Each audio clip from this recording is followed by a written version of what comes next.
அனைவருக்கும் வணக்கம். இன்றைக்கி நம்ம ஈஸ்ட் தாம்பரம் எம்சிசி காலேஜ் ஆப்போசிட்டில் இருக்க மேஜிக் கேக் அப்படின்ற கேக் ஷாப்புக்கு வந்திருக்கோம். இந்த கேக் ஷாப்பில் என்ன ஸ்பெஷாலிட்டினா, இங்கே தயாரிக்கிற கேக் எல்லாமே fruit based cake plus eggless கேக்கும் இங்கே கொடுக்குறாங்க. நம்ம இன்றைக்கி இங்கே ஆர்டர் பண்ணது 1 kg white forest eggless cake. இதோட ப்ரைஸ் 500 ரூபா.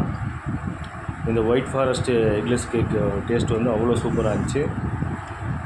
அதுவும் அது ஃப்ரூட் பேஸ்ட் ஆட் பண்ணுறதுனால டேஸ்ட்டு இன்னும் ரொம்ப சூப்பராக இருந்துச்சு. கண்டிப்பாக இது வந்து ஒரு மஸ்ட் ட்ரை நான் சொல்லுவேன். நீங்கள் இது வரைக்கும் எத்தனை கேக் ஷாப்பில் சாப்பிட்ருந்தாலும் இங்கே நீங்கள் சாப்பிட்ற டேஸ்ட்டு கண்டிப்பாக உங்களுக்கு மற்ற ஷாப்பை விட இங்கே நல்லாயிருக்கும் அப்படின்றது கன்ஃபார்மாக சொல்ல முடியும். இந்த லொக்கேஷனுக்கு யாராவது இந்த கேக் ஷாப்பில் சாப்பிட்ட எக்ஸ்பீரியன்ஸ் இருந்தால் கமெண்ட் செக்ஷனில் கமெண்ட் பண்ணுங்கள். இந்த வீடியோ உங்களுக்கு பிடிச்சிருந்தால் லைக் பண்ணுங்கள், ஷேர் பண்ணுங்கள், சப்ஸ்கிரைப் பண்ணுங்கள். மறக்காமல் பெல் ஐக்கானையும் ப்ரெஸ் பண்ணுங்கள். அப்போ தான் உங்களுக்கு நோட்டிஃபிகேஷன் நம்ம போகிற வீடியோஸ் எல்லாம் ரெகுலராக கிடைக்கும். வீடியோ பார்த்த அனைவருக்கும் நன்றி. Thank you very much. பண்ணுறேன்.